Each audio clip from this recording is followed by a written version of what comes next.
This video is sponsored by Fantasy Football Hub. Every stat used on FPLTV has been taken directly from the hub, and you too can get access to their extensive Opta stats simply by signing up. Their superb Opta tool allows you to filter by position, price, or a specific game week range to identify which players are performing best in the Premier League. To sign up, simply click the link in the description box below. You can also use the code FPLTV for a 10% discount on membership. Warning, playing FPL is highly addictive. It may cause stress, a loss of free time, a resentment towards friends or colleagues, and a dislike to football in general. Please, FPL responsibly. Hey guys, and welcome back to FPL TV. It's great to finally be back, and I hope you've all been keeping well during these very difficult months. The good news is, despite 2020 being an absolute washout, at least the Premier League is returning, and therefore so is our beloved FPL. So here's everything you need to know about Project Restart from an FPL perspective. Firstly, the opening game week deadline of the restart is on Wednesday the 17th of June at 5 PM UK time.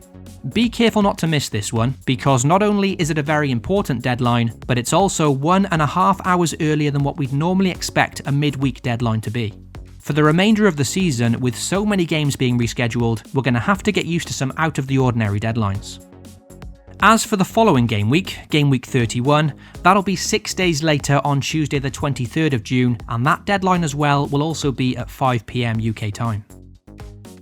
Now let's move on to all the important information that FPL have given us for this relaunch. The first thing to note heading into the new Game Week 30 deadline is that it's now a confirmed double game week, in which Manchester City, Arsenal, Sheffield United and Aston Villa will all play twice. This could therefore be a good time to utilise one of your chips if you do still have them available.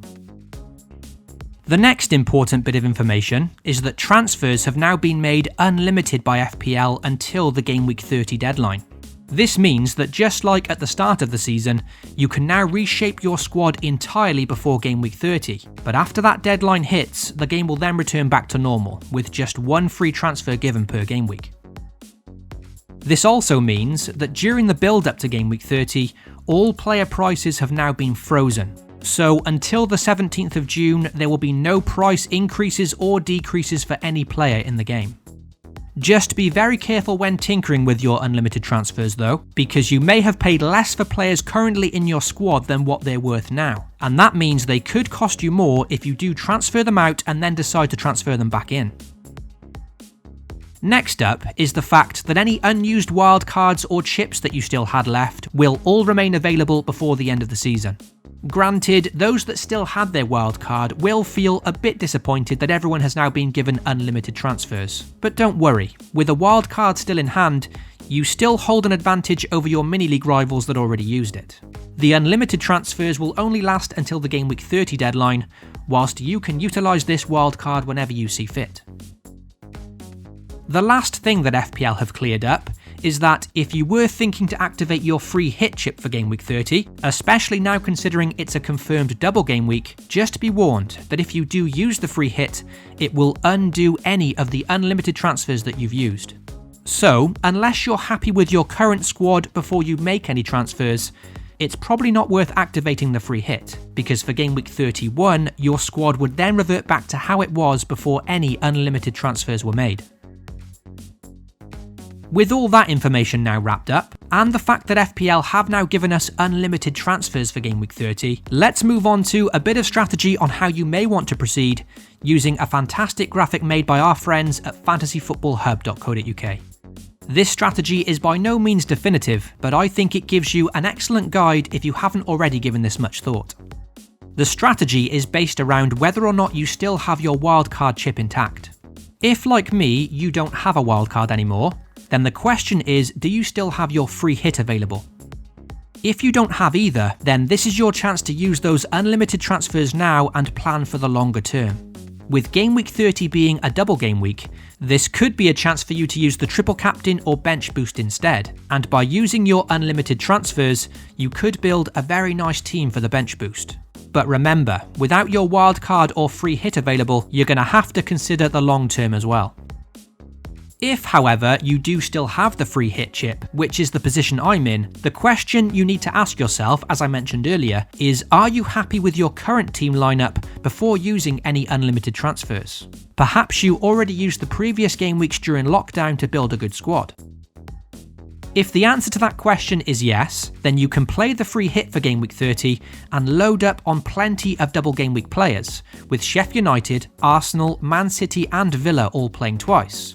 The team that you're currently happy with would then all return for Game Week 31. If you really don't like your current team lineup though, then it may be worth using these unlimited transfers now instead and saving your free hit for a later date. So what about if you still have your wildcard intact? Well, I think this puts you in a fantastic position to really focus on the double game week without having to worry more about the longer term. If you've got the bench boost available, as well as having your wildcard, then you can use the unlimited transfers now, load up on plenty of double game week players, use the bench boost to really maximise the potential, and then simply wildcard in game week 31 to rid yourself of all the double game week players you don't want for the long term. If you don't have the bench boost though, you could still focus all your unlimited transfers for Game Week 30 in building a very strong starting 11 for the double game week. You could then use the triple captain instead if you have it on a double game week player, and then wildcard in Game Week 31 onwards to rid yourself of all the double game week players that you don't want. So that's all the key information that you need to get your head back into FPL. The website is now back up and running and you can start preparing your team immediately. If you found this video helpful, then please consider dropping a like on the video and most importantly getting subscribed to FPLTV. You can also hit that notification bell so you always know when a new video goes live. I'll be back very soon with more content to bring you before the deadline, including a fixture analysis and also plans for my own team. So until then, FPL responsibly and I'll catch you all very soon. Lastly, if you do have 30 seconds to spare, then please consider voting for FPLTV as the best fantasy football creator at this year's Football Content Awards. Simply click the link in the description box below, scroll down to Best in Fantasy Football, select FPLTV in the video category, and then submit your vote at the bottom of the page. Once again, there's some fantastic creators up for the award, but if you think this channel deserves to win, then your vote is very much appreciated. Thank you and catch you soon.